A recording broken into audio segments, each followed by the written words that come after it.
113 000 euros. C'est ce que j'ai pu générer avec cette boutique e-commerce en l'espace de 60 jours. Et aujourd'hui, je vais te montrer la méthode exacte que j'ai suivie pour arriver à ce résultat. Alors, est-ce que l'e-commerce fonctionne toujours ou pas? Aujourd'hui, je vais vous montrer la preuve que c'est le cas. Salut tout le monde, j'espère que vous allez très bien. Je m'appelle Farouk Naman. Pour ceux qui ne me connaissent pas, dans cette chaîne, on parle e-commerce, investissement et puis business en ligne. Donc si vous n'êtes toujours pas abonné à la chaîne, n'hésitez pas à vous abonner, à me lâcher un gros pouce bleu et puis à me laisser un commentaire, que ce soit une question, une suggestion. Alors aujourd'hui, on va voir une étude de cas d'une boutique que j'ai pu lancer, qui a pu générer plus de 113 000 euros en l'espace de 60 jours. Et à chaque fois que j'en parle aux gens, que je parle de l'e-commerce autour de moi ou que ce soit sur ma chaîne ou quoi que ce soit, je reçois toujours des commentaires de personnes comme cette personne ici qui dit ouais voilà, on dirait que tu fais plus d'e-commerce, t'es juste là à publier des vidéos et tout, alors que non, je fais du chiffre, c'est juste que je publie pas ça à chaque fois parce que je pense quand je publie du chiffre c'est pour donner de la valeur et pas pour vous montrer ça sans aucun but derrière en tant que tel. Donc aujourd'hui j'ai décidé de faire cette petite étude de cas pour vous montrer justement des résultats qu'on a pu obtenir avec un produit avec lequel on s'est lancé de zéro et ce produit là a super bien fonctionné. Alors première chose, on va faire un tour sur la boutique pour que vous puissiez voir directement les chiffres en tant que tel. Donc comme je vous ai dit, on est à plus de 113 000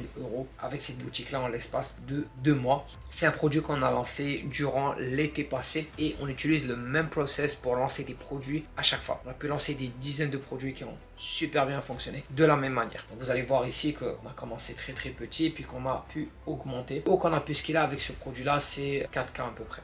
4K parce que voilà, c'était un produit qui est saisonnier et franchement il y avait moyen d'aller chercher plus, mais c'est juste qu'on avait plusieurs projets à côté aussi, donc on s'est pas concentré à 100% sur ce projet là et ça c'est une erreur qu'on a fait en tant que tel parce que je pense que le produit avait un très gros potentiel. On aurait pu le scaler de différentes manières, on aurait pu aller sur différents marchés, proposer des dizaines d'autres produits connexes à ce produit là, et malheureusement on avait d'autres projets sur lesquels on était occupé. Donc je vais vous montrer comment on a commencé le testing. Bien sûr qu'on a utilisé Facebook Ads pour lancer le produit en tant que tel. Encore une fois, ça c'est une preuve que Facebook fonctionne toujours. Vous allez avoir beaucoup de retours de personnes qui vont vous dire que Facebook est mort, Facebook ne fonctionne plus, alors que c'est pas le cas. Facebook fonctionne toujours. Vous devez juste adapter vos stratégies. Les stratégies de 2017-2018 ne fonctionnent plus aujourd'hui. Il faut avoir de nouvelles stratégies sur la plateforme et puis il faut avoir vraiment des visuels et des creatives de haute qualité. Et creative, c'est ce qui fait la différence. Vraiment, aujourd'hui, en 2024, vous devez avoir des créatifs publicitaires qui font la différence, qui sont de bonne qualité et qui vont créer un engouement autour de votre produit. On essaye de faire de l'achat compulsif en faisant de la publicité sur Facebook. C'est du direct response marketing. Donc on essaie d'avoir un achat directement suite à notre publicité. Si notre publicité n'est pas bien faite, derrière ça va être compliqué pour nous d'avoir des personnes qui vont déjà atterrir sur notre site et qui vont acheter. Donc directement on va regarder sur le Ad Manager de Facebook. La première journée qu'on a commencé le produit, en fait on l'a commencé en mai. Le résultat que je vous ai montré ici, il est de juin à juillet, mais le testing on l'a commencé en mai. Pourquoi on l'a commencé en mai? Parce que à chaque fois que vous voulez lancer un produit saisonnier, vous ne devez pas attendre jusqu'au moment où la saison commence, vous devez vous prendre d'avance. C'est-à-dire que si vous voulez lancer un produit d'été comme celui-là, vous n'allez pas attendre jusqu'à juin, juillet pour le lancer. Il faut le lancer vraiment à l'avance. Parce que là, vous allez pouvoir vous positionner par rapport au produit et puis vous allez avoir des publicités qui tournent quand l'engouement envers ce genre de produit-là va exploser. Si vous attendez jusqu'au début de la saison, ça va être compliqué pour vous. Encore plus compliqué, c'est de scaler le produit. Vous n'aurez pas la possibilité de tirer le maximum au niveau du scaling. Donc nous, comment ça fonctionne avec ce produit-là? Le mois de mai au complet, c'était un testing, un mois de testing en tant que tel. On testait des créatifs, on testait plusieurs angles et juin, juillet, c'était des mois de scaling total. On a scalé de malade avec le produit. C'est vraiment pendant le premier mois qu'on était vraiment en phase de testing. Comment j'ai découvert que le produit était vraiment incroyable? C'est que la première journée que je l'ai lancé, j'ai mis seulement 30 $ en publicité avec une stratégie que moi j'utilise où je suis capable de pas dépenser énormément en pub et j'ai pu avoir plus de 328 $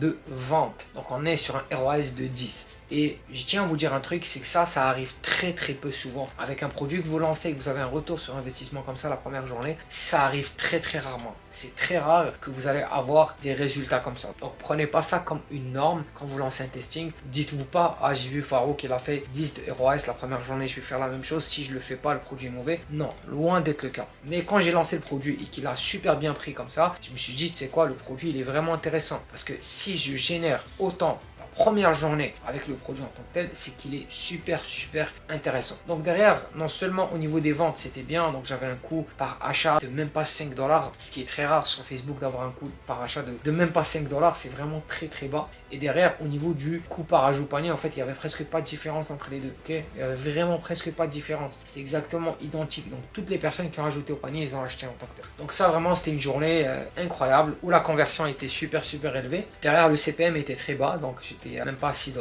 et j'avais un très gros taux de clic. Donc j'avais beaucoup de trafic par rapport au prix que j'ai payé pour la publicité. La deuxième journée, ce que j'ai fait, c'est que j'ai gardé la même chose. Derrière, j'avais un très bon retour sur investissement. De la même manière, ça a baissé un peu, le coût par achat a augmenté, c'est normal. J'étais sur une journée qui était vraiment incroyable parce que là, si vous voyez, la veille, donc le premier, j'étais sur à peu près un taux de conversion qui est hyper élevé. Genre toutes les personnes qui ont ajouté au panier, ils ont acheté. Mais le lendemain, ce qui s'est passé, c'est que derrière, j'avais un coût par ajout au panier qui était beaucoup plus bas. J'avais même beaucoup plus d'ajout au panier que la veille, mais derrière, il y avait moins de conversion. Donc ici, j'étais sur un coût par ajout au panier de même pas $, ce qui veut dire que le produit il fonctionnait, la page produit elle était bien, les publicités étaient bien, tout était parfait. Et derrière, au niveau du coût par résultat, j'étais sur 7 $. Mais j'avais un très bon retour sur investissement. Donc j'ai gardé la même campagne. Le lendemain, vous allez voir qu'il y a eu un peu plus de spend. Donc j'ai augmenté légèrement le budget. Et derrière, la même chose, j'étais sur un très bon ROS. Donc ça, c'est les premières journées en tant que telles. On ne dépensait pas énormément avec le produit. Les 4-5 premières journées, on ne dépensait pas énormément. Donc là, si vous voyez la 5e journée, c'est là que j'ai commencé à scaler. J'ai juste augmenté le budget au niveau de la campagne, et derrière j'avais un retour sur investissement qui était de 2, donc j'étais rentable. Autre point que je vous ai pas dit sur le produit, c'est que le produit derrière, j'avais un ROAS break-even de 1,66. donc ici on était sur 2 de ROAS, donc j'étais très bien rentable. Les journées où je faisais des 5-10 de ROAS, je faisais énormément d'argent en tant que tel parce que mon ROAS break-even est de 1,66. et puis derrière là, vous voyez, dès qu'on a scalé, les performances elles ont baissé. Ça c'est normal, c'est vraiment quelque chose qui est vraiment habituel avec Facebook. Dès que tu scales un peu, les performances elles baissent, et ça c'est normal. Donc j'ai pas paniqué, j'ai laissé ça. Directement le lendemain, ce qui s'est passé, c'est que ça a augmenté,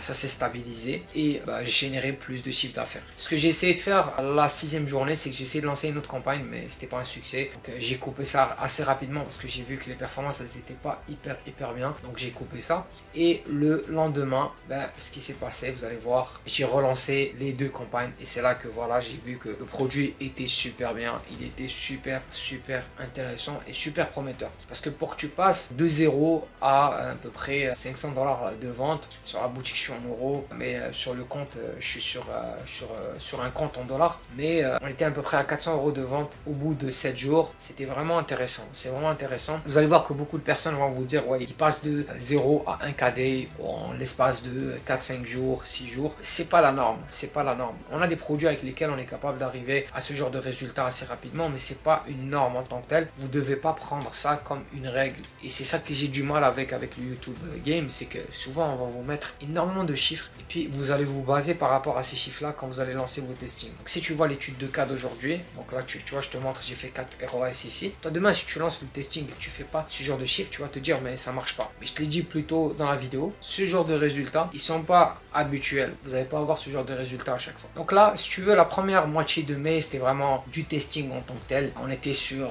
1700 $ de dépenses. On a pu générer plus de 5500 $ ici. Sur le compte, on est en dollars en tant que tel. Ce que j'ai fait, c'est que j'ai lancé un retargeting, bien sûr, pour aller recibler les clients qui ont interagi avec ma publicité. J'avais bien sûr plus de conversion sur ça, le coût par achat était beaucoup plus bas. La deuxième moitié de mai, ce qui s'est passé, c'est qu'on est passé de 1700 $ de dépenses. Donc sur 15 jours, on a dépensé 1700. Sur la deuxième moitié, on a dépensé plus de 2500. Donc là, ce qu'on a fait, c'est qu'on a lancé de nouvelles campagnes. On a lancé énormément de campagnes pour tester de nouvelles angles marketing, pour essayer de voir s'il y a d'autres terrains qu'on pourrait exploiter avec le produit. Et ça a super bien fonctionné parce que derrière, on avait un ROAS de 3,23, et derrière, on a pu générer plus de 8000 $ de vente. Alors que sur la première moitié, ce qui est normal parce qu'on était plus en phase de testing, on était sur 5500. Donc on a pu vraiment augmenter. Le premier mois, qui était le mois de mai, on a généré à peu près 13 000 $ de vente avec le produit. Ce qui est vraiment intéressant parce que pour un premier mois avec un produit que tu lances comme ça, super prometteur. Ce qu'on a fait par la suite au niveau du deuxième mois, c'est là qu'on est passé en mode scaling agressive. Vous allez voir ça, que ici la première journée de juin, on était déjà à plus de 300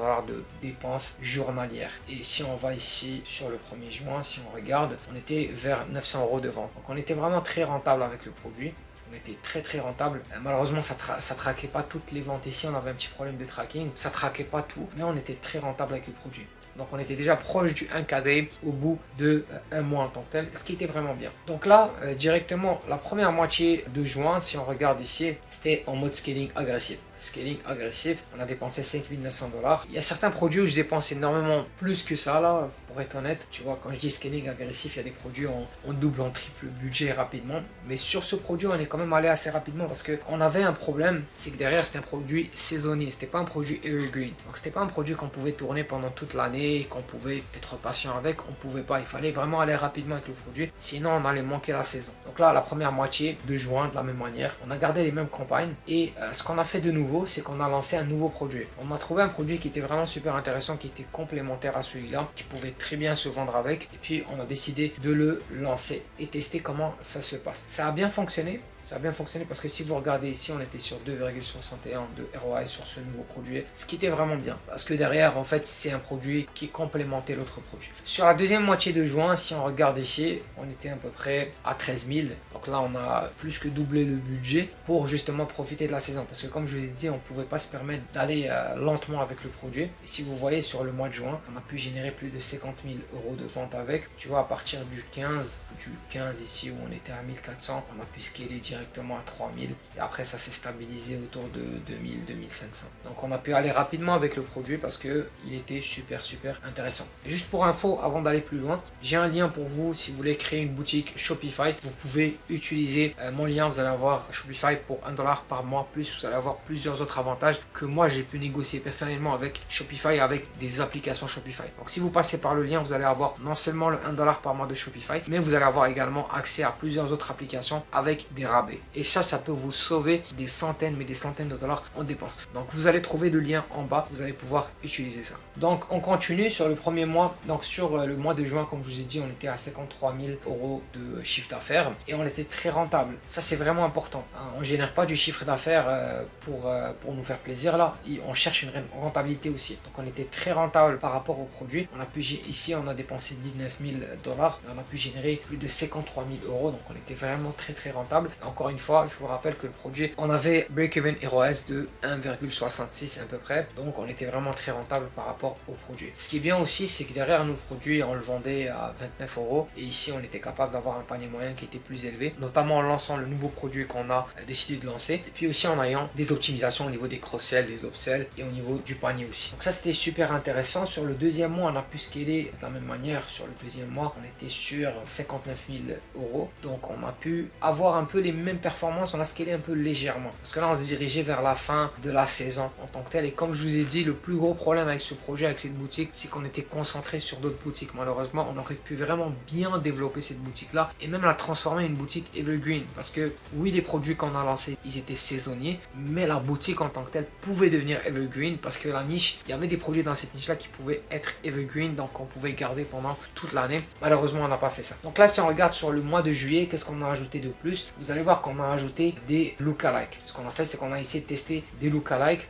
Ça n'a pas super bien fonctionné parce qu'à cette époque-là, les lookalike, ils n'étaient pas vraiment hyper performantes. Surtout pour ce genre de produit, on a essayé de lancer un autre modèle. Il n'a pas fonctionné malheureusement. On a juste arrêté. On a lancé en fait deux nouveaux produits. Ils n'ont pas fonctionné et on les a juste arrêtés. Et on savait qu'on se dirigeait vers la fin de la saison pour ce produit-là. On a décidé d'en tirer le maximum. On a dépensé 27 000 pour générer 59 000. Donc là ici, sur le retour sur investissement était beaucoup moins important que par rapport au dernier mois. Et c'est là que ça me ramène vers un point qui est vraiment important. Il suffit pas toujours de juste dépenser plus. Il faut regarder la rentabilité aussi. Parce qu'ici, vous voyez, on a dépensé 20 000 $ pour générer sur le dernier mois, sur le mois de juin, on a généré 53 000, mais sur juillet, on a dépensé 27 000, à peu près 27 000 si je regarde ici, si je me trompe pas, on a dépensé 27 000 pour faire à peu près le même chiffre d'affaires. Derrière, on faisait un peu plus de chiffre d'affaires, mais pour beaucoup plus de budget publicitaire, donc ça touchait notre rentabilité. Donc la rentabilité a baissé par rapport au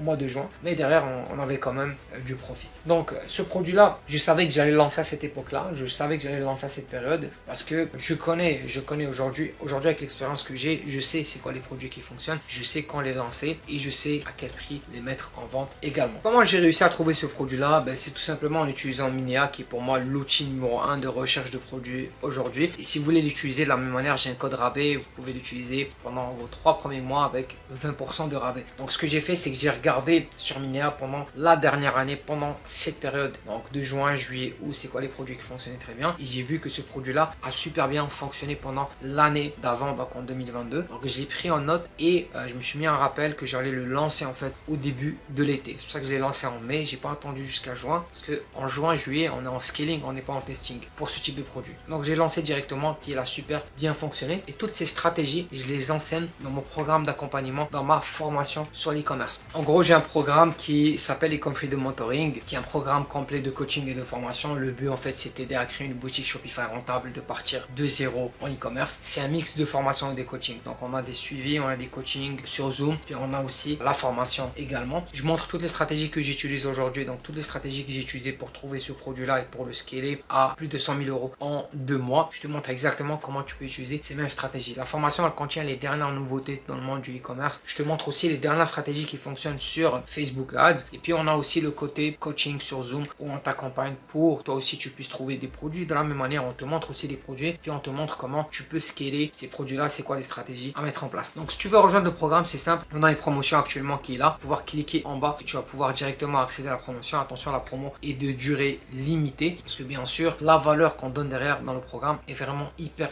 élevée. Et comme je vous ai dit, je montre exactement les stratégies qu'ils utilisent pour atteindre ce genre de chiffres. Donc j'espère que la vidéo d'aujourd'hui vous a beaucoup plu. Si vous n'êtes toujours pas abonné à la chaîne, n'hésitez pas à vous abonner, à me lâcher un gros pouce bleu et puis à me laisser un commentaire, que ce soit une question ou une suggestion. Et pour les personnes qui sont intéressées par le programme et qui veulent rejoindre, si vous rejoignez, on va vous aider justement et on va vous accompagner à atteindre ce genre de résultats. Donc prenez soin de vous, on se retrouve dans une prochaine vidéo. Ciao.